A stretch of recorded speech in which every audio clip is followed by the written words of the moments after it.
You're listening to RevOps FM with Justin Norris.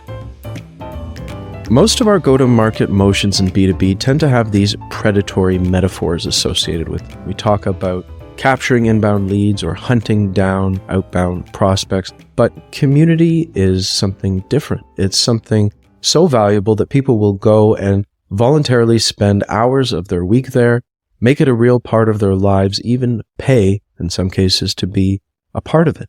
So we know from experience that communities are valuable to participants. The question for me is, what does it mean for a company to be community-led? How do businesses derive value from it? What does it mean when the community is the business model? And to help answer these questions, I'm chatting today with Mike Rizzo, the man behind the MoPros community and marketingops.com, as well as the MOps-Apalooza conference.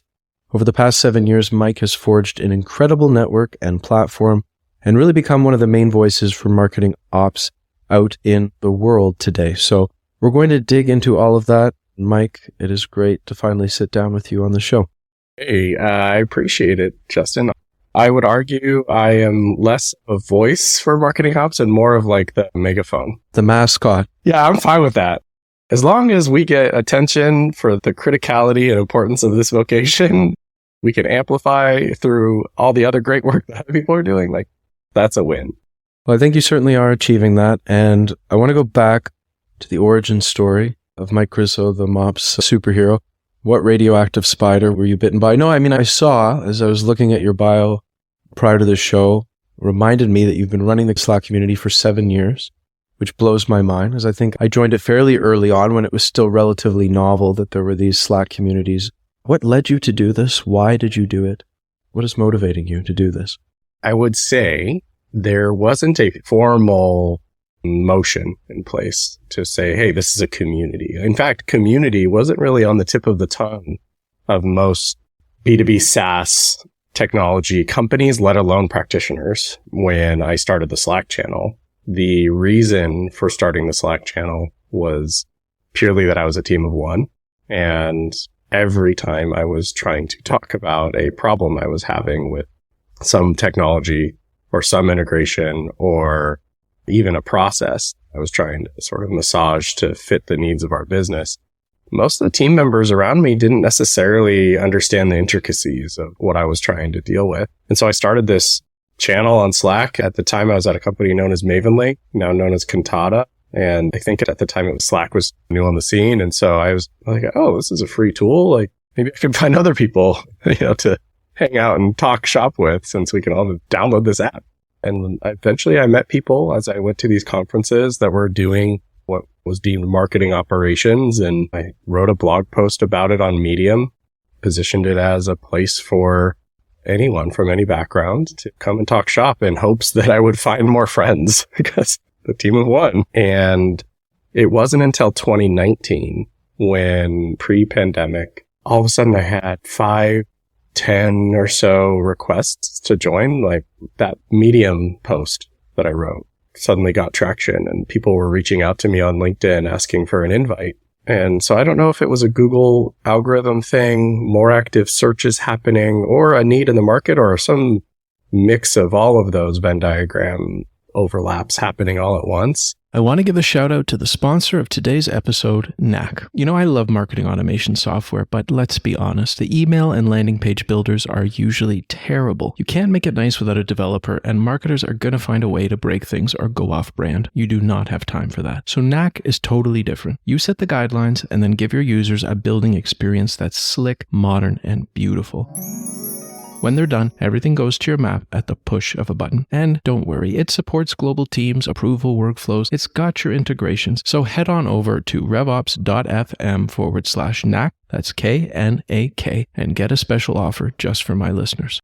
Being in automation, I had to figure out a way to streamline that invite process a little bit, as I couldn't do one-to-one invitations for 5 to 10 people a week or more. And we took off at that point. I wrote a post about it, and someone that I think many of your listeners would probably know is Sarah Mara. She saw it and also mentioned it, and then we grew 110 people a month were joining, and it's been consistency since 2019. And so the fun last part of that story is I actually had boomeranged back to Mavenlink.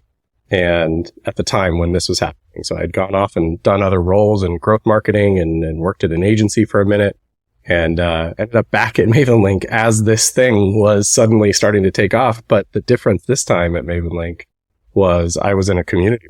So I was actually brought back specifically to build out a B2B customer community and customer advisory board program. So I was very community minded, which meant that I got to experiment with, well, what works in a community of practice versus a customer community?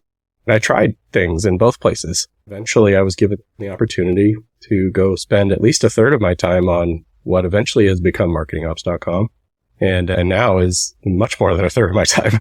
Is founding a community just a matter of getting the right people in the virtual room and letting them have at it? Or do you have to do specific things to cultivate interaction and engagement before it becomes self-sustaining? Yeah, it's a bit like building a product, right? You have a hypothesis, a problem that needs to be solved, and you go to market and you do user interviews and you say, what is it that you feel is missing from either the thing that I'm endeavoring to build or that I've started to build? What would be better? And you get that feedback and that market validation time and time again. And eventually you land on something that resonates. And over time, word of mouth, ideally for us marketers, is what grows it. And that means that it is a mix of sort of a magic moment. There needs to be a need and a problem to solve in the market. If you've got a product and there's no problem to solve, then it's not going to go anywhere. And then it does have to be the right people using it and getting the right type of value out of the thing that they're doing. And so you think of community like a product in that regard. There's quite a lot that has to. Most of it, though, is just talking to people and asking them for their input and then creating programs that sustain that value. One of the things that is helpful for those perhaps thinking about building a community is, first, I sort of said it already, but like identifying, in our case, in marketing ops, there's lots of problems. There's always something to solve. But the actual problem is that you're usually not able to communicate with someone else that is a peer. At least historically speaking, that wasn't the case for lots of us. It's pretty rare even today, I think, to have more than a team of two. You know, our data suggests that there's larger teams out there from our research. And so the real problem that we're solving is elevating the knowledge share and accelerating your ability to grow in your career. When you start thinking about the people, even though we're talking a lot about technology, especially communities of practice, your focus is about enabling the practice and the people behind that practice, which means you rapidly get into things that people really care about. Salary, roles, tenure, all kinds of things. If you can identify those things and speak to your audience, right? If you're a product person, it's your potential customers. Community, it would be potentially your members. You can go build to solve for the pains. For me, I take it for granted now, but you're right. I mean, prior to having these sort of professional communities available to me, I couldn't go and say, hey, has anybody used tool X, and get like really valuable feedback that's not, you know, a paid promotion on G2, that's not been edited or filtered in any way, just real life user feedback immediately. Or do you all like for this use case? Or how do you folks solve this problem? Or, you know, none of that was available. And my usage of communities varies depending on how busy I am and things, but just, it's always this hum in the background of my work life. It feels very artless. And from my point of view as a user, it's just like the people are there, there's the channels, it's a room, and I'm going to go hang out in it. So it's interesting that there's a lot of thought and craft behind how that comes together. What I've found, and perhaps you found it as well, there are lots of communities. There's RevOps communities. There's another really well-known Mops community, Mops Pros, that other folks spend time in too. Each have their own vibes. Eventually you gravitate towards the energy of one. And it sounds funny to describe a virtual environment as having a type of energy, but it really does. There's different cliques and some are noisier than others. We tend to take as much as we can. We've instrumented rules in our community that as admins, we have a threshold of how many announcements we can ever make in a week.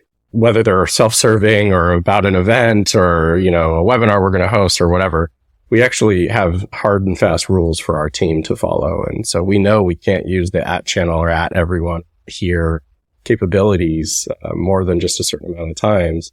We're very cautious about how much activity we're trying to put in and seed into the community because this vocation is very busy. We want to just be there, as you said, humming in the background. And then you might end up finding yourself gravitating towards one that just is popping off all the time. And that's great. There's a little bit more art behind the scenes to the way that we try to moderate and manage the group too. You also have to be cautious. You have to watch. I don't have any white, bold text in my Slack ever, in any of them that I'm on. Doing something they shouldn't be, they'll get kicked out, right? And so there's a whole piece to that too. You have to have rules and you have to have ways to enforce those rules. And you have to encourage members like yourself to tell us or to tell the person who's the bad actor.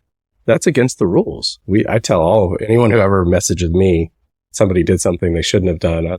You are also empowered to say this if you feel comfortable. You are not required to do so. But if you feel comfortable, you absolutely should take responsibility for making sure this is a safe place for all of us. But otherwise, don't worry about it. I got it. I want to look a little bit at the focus of the community from a subject point of view, which is marketing operations. And it's this thing that we do. And I want to just dive into your perspective, the function, and maybe a useful foil to start with is comparing marketing operations to sales operations. So I see as sort of the older sibling or older cousin.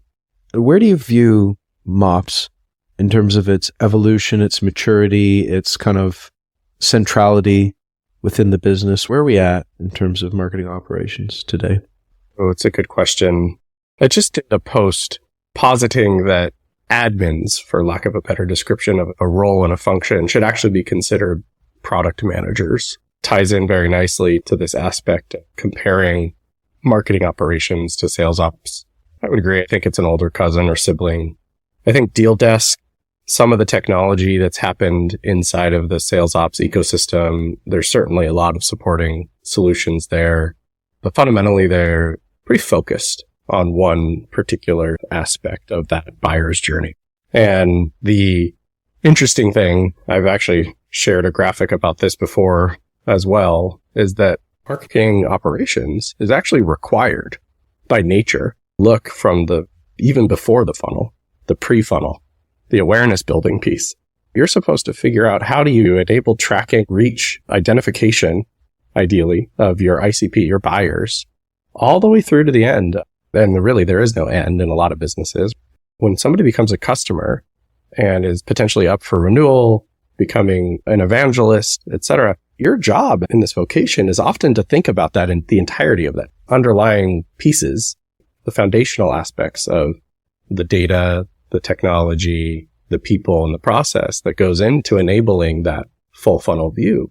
And that isn't true of any other role operationally anyway. Specifically, for example, and if you think about the RevOps umbrella, if it's truly a roll-up, as we all aspire it to be, of client success ops, sales ops, and marketing ops, sort of underneath this categorical RevOps umbrella, CS operations and sales operations, as I said a moment ago, sales ops is a very specific piece of that funnel. And so is the client success part, tremendously important to the entire business itself and the customer journey, and intricately unique and complex to deal with. It doesn't mean that marketing ops is harder. It just means that marketing ops has to look and interact with those two other vocations in ways that those other vocational roles may not actually be interacting with each other or marketing ops. I have yet to interact with a sales ops person. I'm trying to stop and say, have I ever? And that just could be a symptom of my having not worked in enough organizations, but around somebody in a sales ops function or another operational role that said, hey, tell me about how that, analytics funnel journey really worked for this particular group of customers. I kind of want to know where they started and where they ended up after they ended up going through our sales process. I want to surface that information back to our sales team and talk about where they could go back upstream to go find more customers like them. I have yet to have them ask that question directly to anybody else. Marketing never stops. I mean, that's what hits me from what you're saying. It's from the beginning, potentially through the sales process, depending on the company, but that's not uncommon. And certainly with customer marketing, it carries on forever, potentially, until they unsubscribe. From lead capture to unsubscribe, we're with you all the way. And yeah, that is unique. You're right. It's cyclical. It's ongoing. So that part's unique, not to be morbid, but if we thought with the climate of layoffs happening here, if you put the proverbial gun to the head of the CEO and said, you can get rid of marketing ops, or you can get rid of sales ops, who are you going to get rid of? They choose to keep sales ops. And why, assuming that the intuitive perspective is correct there, why is MOPS still perhaps not perceived as central to the business, despite having a much broader scope, as you just pointed out? Yeah, I would say it is a symptom of just like human nature. You're in sales, you're associated to sales. Sales means sales. And you're closer to the dollar, closer to earning that paycheck from our customer. And so, it makes sense that sales needs help. Sales always needs help. They're always asking for more things. And well, sales ops does those things, at least some of them. So I'm going to keep that function. So it's really a reflection of the relative priority of marketing versus sales in some ways. I think it is in some ways. Because sales is considered more important than marketing, then their ops function is also to some extent considered more important. I think often that can be the case. I mean, sales is a very difficult job, and it takes some very unique skills to be able to close deals, no matter what industry you're in. It's relationship building and understanding the products, the needs and the pains of the buyers, and addressing those and selling that service or product. And, marketing needs to understand, go back to the P's, right? Pricing and positioning of the product and all these things, right? And we have to figure out how to identify the audiences, and sales does a bit of that too, but it just feels more nebulous. And sometimes, that's why there's the ongoing debate about attribution, right? Like nobody's ever going to figure it out. Quick hint there, everybody, just stick to your version of attribution and you've done well. You've done it. You nailed it. I also find, I look at a lot of different job descriptions just to understand what's going on in the market. It's just something that interests me. And there's a good number of VP RevOps or Senior Director of RevOps type roles out there. They usually are just referring to sales ops still. I think that word's becoming increasingly corrupted. The roles themselves, the way they're described, sometimes I read them, I'm like, what's the sales leader doing? Because it feels like it's describing all the ops stuff and then a lot of the sales stuff too, like sales strategy, go-to-market strategy, those high-level things. And then I compare and almost never see a VP of marketing ops roles. There's like half a dozen of them, in the world, maybe more, but still not that many. And B, those roles are still very technically oriented. They're not saying we want you to work with the CMO on marketing strategy. Sometimes they do. They can see blended roles, but even then the strategy is not, it's like the operational strategy rather than no, we really mean work on the marketing strategy. So is there an extent to which maybe it's just the nature of marketing and sales and how they are different, but an extent to which marketing ops is less close to the heartbeat of strategy than sales ops is? Fascinating that we're still seeing that trend. There's been an evolution over the last decade plus, right, in the category of the traditionally named marketing operations role. And I think we're reaching a new tipping point. There's been a sort of a well-established norm for what does it mean to do marketing operations, more or less, right? We had the pillars introduced. Daryl Alfonso introduced additional pillars and a restructuring and a way to think about that at MOps-Apalooza last year. I think that's a natural evolution of where this is headed. And we, as a community of practitioners, we're all in our tenure of doing marketing operations and go-to-market systems. We're reaching, for lack of a better way to validate someone's role in market is, sadly, age is a factor. It's a human thing. For whatever reason, you see someone who's younger in their years of life, and often, and incorrectly often, you assume that they don't have experience. And that's sometimes true. And sometimes they've just got really great innovations that they could bring to the table. And so you exercise caution. But just to get back to the point of time and role and our age, literal age, that's favoring this move towards discussions that are more strategically focused. And I think as a community, we're doing a nice job of saying, hey, we should be involved at the earliest possible stage of your go-to-market ideas. We can talk about what is the art of the possible and the tools that we currently have in place. How do we actually implement a go-to-market? And I think we're doing a nice job of getting closer to those conversations, but we have to continue to educate the executives that are building these businesses and the board members and all of those that are involved in some of these strategic decisions, the vocation, and that it's much less an administration and much more management of a go-to-market system. It is a product in and of itself. You build a SaaS company today and you hire product managers. They are interviewing your users, trying to understand the pains, understanding whether or not a potential solution and feature should be introduced to the market or not. And they're eventually working and project managing with the developers to bring that product. Your marketing operations team is doing the exact same thing to enable your business to reach new markets or stay within a market and enrich that experience. Their job is to figure out how to enable your sellers, your marketers, and your leadership team to have that visibility and help you execute. And then they have to project manage the implementation of all that, whether that's with service providers or internal teams or what have you. They have to identify all of those things, and it's running a product. When you start thinking about it strategically in that way, it introduces a new concept for executives to say, I need a technologist. I need a strategist to help me figure out how to use all of the tools, the 11,000 plus tools that are out there. Which ones do I use? I think the product management metaphor approach, it's not even a metaphor. I think it's a reality. It's spot on. I want to think a little bit about back to the idea of being community-led. There's two different models of this, right? There's like creating a community as a business with things surrounding it, whether it's a paid community or a free community with paid add-ons like Marketing Ops or like Pavilion, or there's a few others out there. You see them all the time. People get a lot of value out of them. So there's like that approach where the community is the product.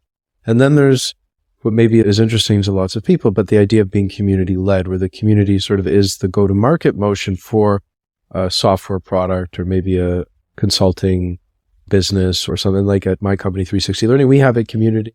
So it's a part of our go-to-market. I'm curious, what is your perspective on what it means to be community-led? Are there companies that are doing this literally as their sole go-to-market? Is it a supporting factor? When is it appropriate? When is it not? What should somebody think about if they're like, we should start a community? Like, should they? What to consider? Yeah, things to consider. Let me make a couple recommendations for material that I learned from that I found incredibly helpful. There's an organization known as Feverbee, and it's a consultant out in the space of community building. Tons of research, really great resource to start absorbing some content from. A gentleman by the name of Jono Bacon, that's Jono. He wrote a book called People Power, also an excellent resource to think about how to learn and consider communities. And then there's a community for community builders. There's a few of them, but the first one is CMX. They are now owned by a platform known as Bevy, so they were acquired a while. Popularized a framework called Spaces, and it helps you sort of orient yourself around the type of community. In certain cases, it's like a support community, for example, would be what the S stands for. Support community is perhaps driven by some KPIs related to reducing caseloads and tickets and support time because you're building a knowledge base. And so the programs that you instrument there would be about knowledge forums and how do you get people to contribute to the forum?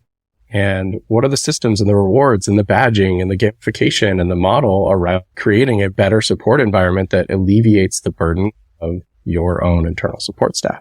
Would you consider the Marketo community to kind of be in that niche? I would consider it to fall closer to a support-oriented community for sure. At scale, right, these enterprises can't provide, one-to-one support indefinitely, right? And so you have to have forums that are sort of knowledge base oriented. That means you have to try to figure out ways to make that really easy for folks to discover, utilize, and ideally contribute to. And so when you're thinking about the idea, should I build community? Look at the Spaces model, consider first what type of community it is that you're trying to build, and then identify whether or not you as a brand should be tied to it very directly. I think a good example of being tied pretty darn directly is the inbound movement. There was a period of time where inbound.org was a thing. It was very clearly owned by HubSpot. Like, no one ever shied away from the fact that this is a HubSpot, and they leaned into that. They popularized this motion. They created a community and an ecosystem for it, and they owned it wholly. Perhaps one that's like less clear, Wizards of Ops is a great community. Most people don't realize that's actually run by a software company because they do such a great job of keeping those two entities very separate. And they do that with great intention. They don't want you to feel like you're joining their community to suddenly be sold their products because their community is a community of practice focused on this operational sort of RevOps, marketing ops conglomeration. Wizards of Ops is the name of the thing. And they've got product came later anyway. And so they're like, hey, that's not what this is for. And I think anytime you start to tiptoe back and forth across those lines by accident, you can very quickly lose the trust of your community. So the intentionality with which you build that really matters right from the get-go, and staying very clear so that your buyer, whether that's your customer in a support-oriented community, et cetera, or your community member, is very clear about the fact that I'm here, I trust this type of relationship, and you're not going to like pull the rug out from underneath me. How do you thread that needle, though, of, let's take Wizard of Ops, which I think Sonar is the company or the product behind it. You could argue that, on the one hand, the separation of church and state is good for the community. It feels like a very vibrant, independent, almost grassroots place, which is awesome. Keep them too separate. All of a sudden you say, where's the benefit to Sonar of continuing to do that outside of just the altruistic benefit of providing that space? There's a huge difference between like using the community as shooting fish in a barrel. Like, I think we all know that should be a no for a real community, that you shouldn't just use it to like identify sales signals and sick your BDRs on them. But still, even just to have the brand present, to be sponsored by, to at least affiliate some of those positive sentiments back with the parent brand or the parent product. How do people thread that needle? It's very difficult. It should be easy. What becomes difficult is the practicality of running a business. Like, there's a very practical question that needs to be answered, which is, we're spending money and people's time, resources, which time is money, and managing this asset to the brand, you know, much like a lot of brand marketing has intangible value, but is critically important to your organization. It's a little hard to draw the line between, does that community derive additional dollars? And so the solutioning, the business level, when you're looking at, if I was, you know, an investor and, for example, like Sonar, they have clearly taken really good leadership internally, and they've got great, what I would imagine sounds like are great partners and investors that believe in their motion. There's a chance that you build this thing and suddenly someone at the board level is going, why are we spending $300,000 a year to manage this thing? You know, what is it doing for us? And the answer to that question is not going to be very black and white. It's not going to be clear, right? And I think threading that needle is one that has to be done with very like delicate hands. It is create programs that perhaps enable your organization to be reflected positively in different discussions. I can tell you just from my experience when I was at Mavenlink, customer community. It was a support-oriented community. I actually rolled into the customer success team. Marketing very quickly, and really leadership in general, was, well, how do we cross-sell and upsell in here? I was like, this isn't working. That's not what this is for. There's a totally different motion for this if we want to do that, right? Let's be intentional. Either we're going to create an environment that's all about productizing our product, or we're going to create a support environment. But a hack, perhaps, an idea, and the value of the product to light is to bring in your partners, your experts, and say, for the next 60 days, we're going to prop you up as the foremost expert of Maven. All you have to do is be available to answer the questions that are being posted to the forum, and you just have to answer them. It's great. FaceTime for you in front of our customers. We are going to tee them up with potential questions that you might be able to solve. You might even be able to do a few posts yourself to show them the art of the possible. Inevitably, you're creating an environment that reflects positively on your products. It gives your partner a chance to earn some business, and ultimately, hopefully drives additional adoption of the features that perhaps the customers weren't using. And that's being helpful. And that's a support-oriented thing. I think there's ways around it, and you can create programs that don't feel icky. I think the support and product related community, it's easier because there's a really clear line of sight. There's gamification. Like I've come up through the Marketo community, and getting those badges, getting to the top of those leaderboards was a significant aspiration in the early days. Or you have someone like Sanford Whiteman with his 25,000, it's probably closer to 30,000 posts or whatever it is. With a community of practice, I mean, that's the motion that we're taking right now. So we've developed a community of practice for learning development and the personas that use our product, but it's for all of use our product, don't use our product. And it is a difficult thing because the way I'm thinking about it, and tell me if you think this is accurate, is you almost want to feel like the brand is the host of the party and they're there in the background and they're welcoming you. They're ensuring you have a good time, but it's not in your face and it's certainly not selling to you. And you want to feel like almost like the community is a form of nurturing, like the idea of email nurturing, that you may not use our product today, you may not be ready to use our product today, but if you can develop a relationship and trust with me, be open to using your product when that time comes, when I need to reconsider. And just through becoming their partner on their journey professionally, whatever software you use. Now, achieving that, executing that well is hard. That's sort of like my personal thought about it. Is that realistic as a way of thinking about a community practice that's sponsored by a vendor? Yeah, I think so. I think it's a nice way to create that relationship and think about that relationship with the brand. The question, I think naturally for those that are paying attention in the community itself, is there an apprehension to mentioning any other competitive product inside? If they don't feel comfortable enough to mention a competitive product, neither here nor there, maybe that's a good thing. A community of practice in its truest form would be that what would happen if someone from a competing product line said, hey, we want to get involved. Is there stuff we could do together? Naturally, 360 might say, this is ours. Like, you can't run a webinar with us. That's okay, because you control the experience. Doesn't mean that others can't also talk about it, right? Do you encourage it? Do you create programs to say, hey, let's talk about some of these other challenges that you're having?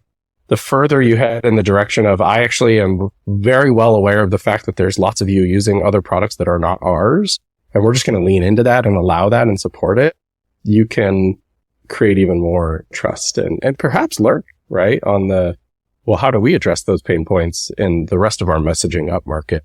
But that is scary for people, even if that's the plan. Speaking of the proverbial board member sticking their nose into place, like, oh, I was in our community and they're talking about our competitors, shut it down. Like, those more old school mindsets, I think, can easily emerge in reaction to those things. My message there is it's going to happen anyway. You said it at the top of this, right? You said, hey, there's this. I take it for granted that I can go and ask about the usage of a technology or a recommendation of something to solve my needs. Yeah, you can do that. In fact, they could probably do that too, because now they know 10 other people that they've seen in the chat, and they're just going to go off into the LinkedIn ether. You can't stop it. You might as well be able to watch it happen. So you might as well watch and observe silently and in fact support and just say, hey, it's okay. You're not our buyer today. Maybe you will be in the future, but you'll remember us as creating an environment that supports you. If you've got clear goals, right, as a business, you want to grow 30% year over year. That means that the vast majority of the people that are engaging with your brand and looking at it, they're not in market to buy. You have to know that. They're not going to buy. They're going to talk about your other products. And so why not just be the supporting ecosystem that allows that to happen and assume that you're going to try to go capture a percentage of the market that's in market, facilitating that experience. You're not going to get 100% of it. So just be there. Makes perfect sense to me, but I think it's an evolution for a lot of people. I want to talk about MOps-Apalooza, because you did this crazy thing this year. You hosted a conference. It was really crazy. It's really crazy, and so I want to give you my perspective. I wasn't able to go, unfortunately, so I wasn't there. But you're coming this year. I hope to, so that I can give the keynote. Absolutely. We're announcing it here. No, I'm just teasing. But I watched it unfold on LinkedIn and heard the feedback, and it was like this amazing thing was happening. And I remember chatting with you shortly before it was happening, and I saw what you were putting into it. It wasn't like this billion-dollar company doing this thing with 20 events people, and it's no big deal. They've all got it in the budget. You were doing this thing, like, out on a limb, really making it happen. And to see the community embrace it, that was what struck me about it at the time, was that it wasn't just an event. It really was a community-led event in the sense that like all these people actually came together to make it a thing and seemed to feel like a sense of ownership around it. And the feedback I got from all the people who were there was that it was really like that on the floor. So why did you do this crazy thing? What were your greatest fears? And I know this is 20 questions in one, but like, how did you feel seeing this thing unfold? First and foremost, the why. So I always had aspired to create something larger than our summer camp experience. Well, always is relative to the time in which we started these events, I guess. So like my dream was to host a big conference. In fact, I had done demand generation, marketing operations, and event marketing while at Maven Link, my first go. So I was the marketing ops and events guy. And I will tell you, hosting events to me and getting things done is like chores. It's like a really painful thing that I don't necessarily want to be responsible for when I was doing it for these other companies. Ordering the internet and the trash and the carpet and all the things. There are people that love that stuff, that checklist. That is not for me. And the reason is the community asked for it. We hosted summer camp. People loved these 50-person, 2.5-day experiences. And we were really worried about whether or not that energy, that vibe, that intimacy would break at scale. Fun fact, it didn't. We'll touch on that in a second. But while we were hosting these things, they said, hey, Adobe really dominated the marketing ops community space and conversation with Marketo Summit. And there's like very few speaking sessions for us anymore. We want to showcase our knowledge and our experience. And I said, that's all great. We can't do this just for Marketo. It's not why marketingops.com exists. Pull a conference together, agnostic of the platform, and we're going to have to start talking about some of the practices and stuff beyond. So they literally asked for it, and I endeavored to try to figure out how to do that. And I said, while you and I were talking prior to the event and to many others, if anybody ever wants to reach out and see what it takes to put these things on, I would be so pleased to show you because it's tremendous. Volm over at RevOps Co-op, another great community, is hosting an event this year in May. He's experiencing that now and guiding him as much as I possibly can on the things that I journeyed through in the last year. I always said I should write a book on how to throw $1 million event before you ever do $1 million in revenue. Because like there was no world in which we had done money. And it could not have done it if the community wasn't asking for it, if they weren't hungry for sharing their knowledge, if they didn't want to actually make it happen. You know, we asked everybody to chip in. They had to pay their way, right, to be there. Speakers included, right? Hey, you might not have paid the same price that others paid to join in the event because you contributed your time and your energy and your content. We said, hey, we've got costs. We've got to cover these things.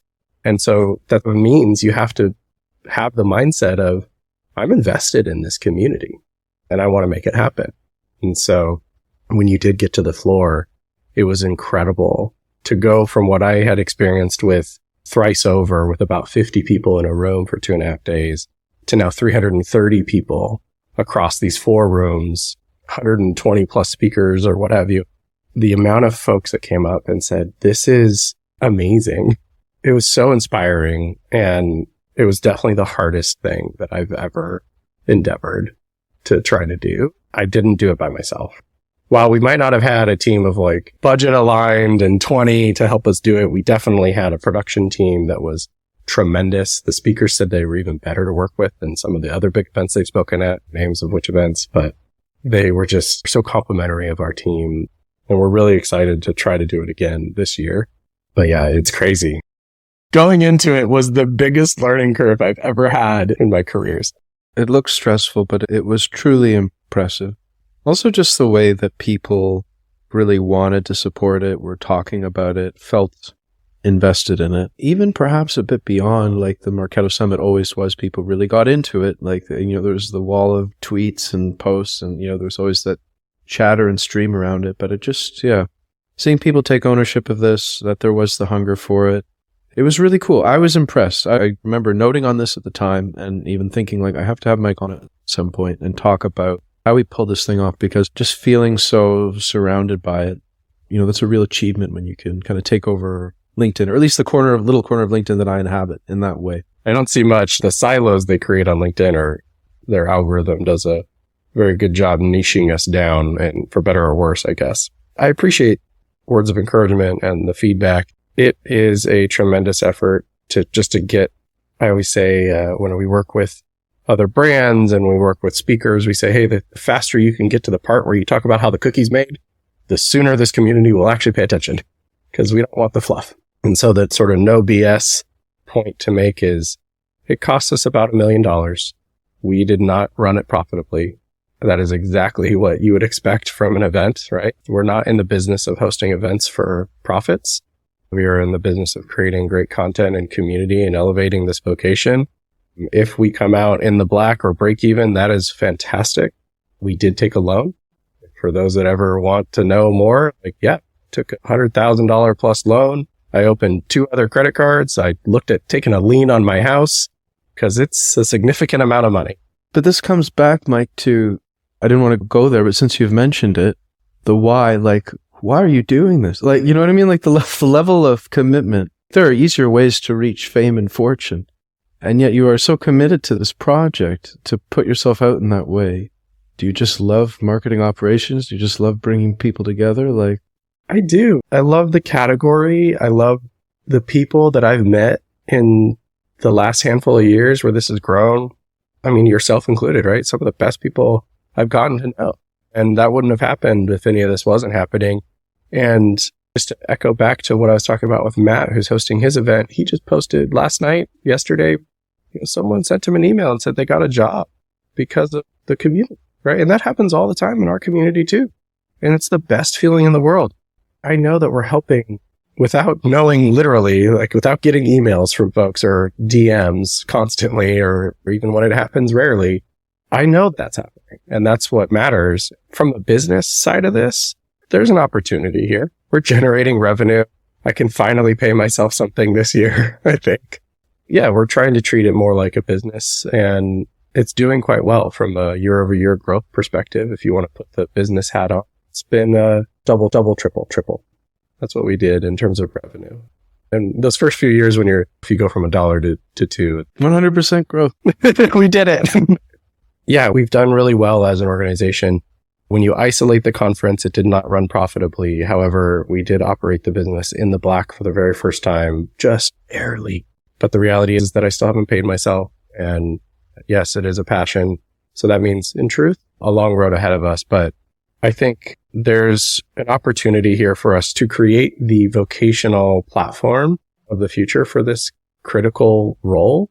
As a community, as many of the leaders in our community are already aware, we're going to create that certification program that's bought into by the majority, ideally, cross our fingers, knock on wood, whatever you say. It is bought into by the majority of the community that says this is truly what it means to be a marketing operations.